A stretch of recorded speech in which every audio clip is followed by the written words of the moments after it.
Olá pessoal, aqui é o Velgas, hoje é dia 24 de novembro de 2025. A transição de poder na Rússia, a escolha do sucessor de Putin. Pasmem, vocês podem ficar em dúvidas, mas isso de fato já está acontecendo, porque o Putin, por causa que não atingiu nada do que ele prometeu na Ucrânia, ele gastou muito, afundou a Rússia. Está todo mundo, já passou do pescoço, chegando aqui, o afundamento da Rússia. Então ele está muito enfraquecido. Eles têm ainda uma segurança que aparentemente é leal a ele, mas ele está muito enfraquecido. Então essas discussões de poder, a escolha de um possível sucessor, já estão acontecendo. Então vai ser muito interessante o que vocês vão ouvir aqui hoje. Acredito que nenhum canal, pelo menos aqui no Brasil, acho que no exterior talvez sim, vocês ouviram dizer o que eu vou dizer aqui. Quero convidar a todos vocês que não são inscritos, inscrevam-se no canal. Quero convidar vocês, a todos que estão assistindo, darem um like. E também quero convidar a vocês para distribuírem, para compartilharem nas suas redes sociais. Assim mais gente vai ver a verdade e mais gente vai se inscrever no canal. Eu conto com vocês. Muito obrigado. Façam seus comentários, sempre muito bem-vindos. Bom, hoje existe um preparativo, não é oficial, não tem ninguém nomeado para isso, mas já existem discussões entre os grupos, entre os clãs russos, a transição do poder e uma definição de um possível sucessor de Putin. E vou lhes dizer aqui porque isso até foi falado oficialmente. Isso está gerando uma turbulência nas elites russas, né? Na Rússia, as lutas internas entre as elites estão se intensificando. Não é uma luta armada, pelo menos não ainda, né? Não é uma luta... É uma luta velada de conspirações e de conversas, e mesmo entre os grupos, né? Que são ligados aos preparativos para a transição do poder após a queda do ditador Vladimir Putin. Eles já estão prevendo isso, né? Eles precisam de alguma cara nova para se apresentar para o Ocidente, para a Rússia voltar a começar a ter um prestígio na sua relação com o exterior. Isso é fundamental, né? Vou citar um nome aqui, Joseph Diskin.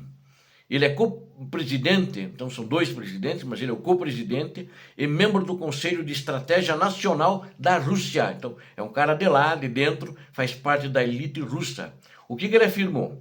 Ele diz que Putin se encontra em uma posição difícil.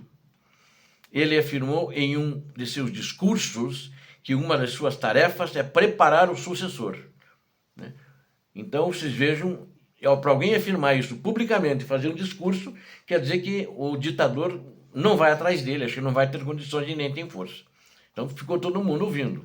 No entanto, assim que nomear essa pessoa, estará sujeito a ataques de outros concorrentes, diz o Diskin, né? Legalmente, o presidente não pode auxiliar o sucessor. Portanto, acredito que ele seguirá uma política que permita a nomeação de vários candidatos. Esses não serão necessariamente pessoas de seu círculo íntimo, mas um pré-requisito para um candidato que será de confiança de Putin. Ele reconhece que tem que ser alguém da confiança. Então, ele não é contra o sistema, ele não é contra o regime, mas ele quer que o regime volte a funcionar. O confronto entre facções, né, na minha opinião, dentro do círculo presidencial, que está sendo tão discutido agora, ainda não pode ser chamado de guerra, não pode ser chamado de uma confrontação. Alguns talvez chamem de conspiração, de confabulações, mas isso já está acontecendo. E talvez o próprio ditador da Rússia tenha noção disso já. Não sei. Ele não vai gostar se souber, mas acho que deve estar sabendo. A administração presidencial é composta por pessoas que passaram pela escola burocrática. Eles não podem se dar ao luxo de uma guerra entre eles. Trata-se antes de uma questão de rivalidade, que é uma forma normal de interação em qualquer corporação. No entanto, na minha avaliação, eles que estão lá no Kremlin, eles são da escola burocrática e da escola policial, KGB, né? FSB, mas os militares não são. Porque eles também têm um papel importante nisso, eles estão na guerra, eles sabem guerrear. É uma preocupação dos oligarcas, da elite, né? Para que não haja um racha aí. Acho que o presidente, ainda agora voltando para o Diskin, entende que não são os ministros que devem liderar o país, mas pessoas com experiência em liderança.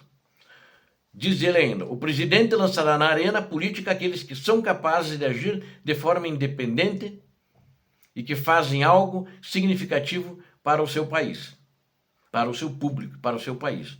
Quanto ao confronto interno, né, no círculo íntimo, diferentes grupos poderão apoiar diferentes candidatos, mas com uma condição estrita: lealdade ao presidente, acrescentou ele. Agora, vou citar um outro chamado Mikhail Afanasiev. Ele é diretor de análise política. Ele afirmou que o próximo presidente provavelmente será alguém do círculo atual de Putin. Não vejo hoje nenhuma força suficiente para formular uma verdadeira alternativa política, disse ele.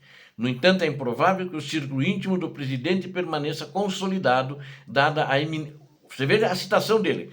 Isso é público, ele falou publicamente para a audiência. Dada a iminente saída de Putin. Dada a iminente saída de Putin. Não é um qualquer. Não sou eu que estou falando. É uma pessoa bem conceituada como o anterior. É uma pessoa de força, de poder. É aí que as possibilidades começam. Existem facções óbvias atualmente envolvidas em uma guerra aberta, na realidade, por negócios, por ativos financeiros que estão sumindo, desaparecendo.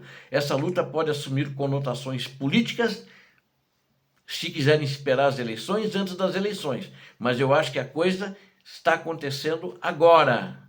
Porque se a guerra parar ano que vem, o Putin não consegue negociar com a Europa. O principal problema é a falta de operadores políticos estabelecidos.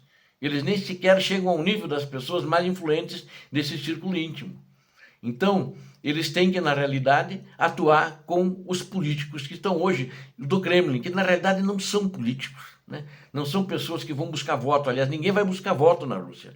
Mesmo o pessoal da Duma estatal, que é o parlamento russo, eles são eleitos, referendados ou alguns até nomeados por Putin. Não existe oposição na Rússia, Então, agora o que está havendo é um conflito acirrado mais entre jovens e veteranos no governo russo. A paz na Ucrânia, essa disputa pela paz, ela dividiu a elite russa em duas.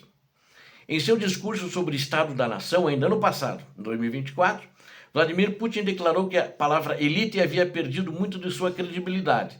Isso mexeu com algumas pessoas. A verdadeira elite da Rússia, disse ele, são aqueles que servem ao seu país, os trabalhadores e os guerreiros. Guerreiros, os que estão na linha de frente da Ucrânia.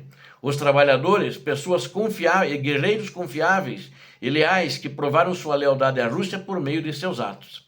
É seguro presumir que essas palavras causaram arrepios nos círculos da elite moscovita, e também de São Petersburgo, onde altos funcionários, líderes empresariais e figuras militares têm disputado para manter seus cargos por quase 4 anos de guerra. Com Putin totalmente focado em vencer a guerra contra a Ucrânia, qualquer um que impeça esse objetivo corre o risco de ser demitido e até preso. Funcionários de longa data caíram em desgraça, enquanto linha dura, ultrapatrióticos estão ascendendo ao topo, deixando Putin cercado por bajuladores puxa-saco. Mas concentrar tanto poder em um homem, isso, pensamento do russo, um homem de 73 anos, representa alguns riscos óbvios para o sistema político russo. O esforço de guerra de Putin mudou as regras para as velhas elites da Rússia e as fez temer a perspectiva da paz.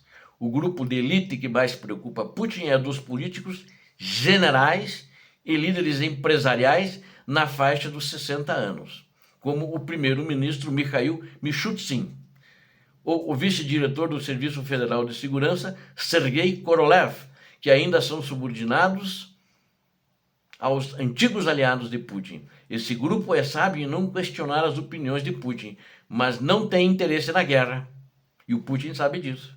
Eles não questionam, mas eles são contra a guerra, ou pelo menos ficaram contra a guerra, que ele iniciou e está bem ciente de seus custos. Ele, Putin, está ciente dos custos da guerra, viram? Causados à economia russa.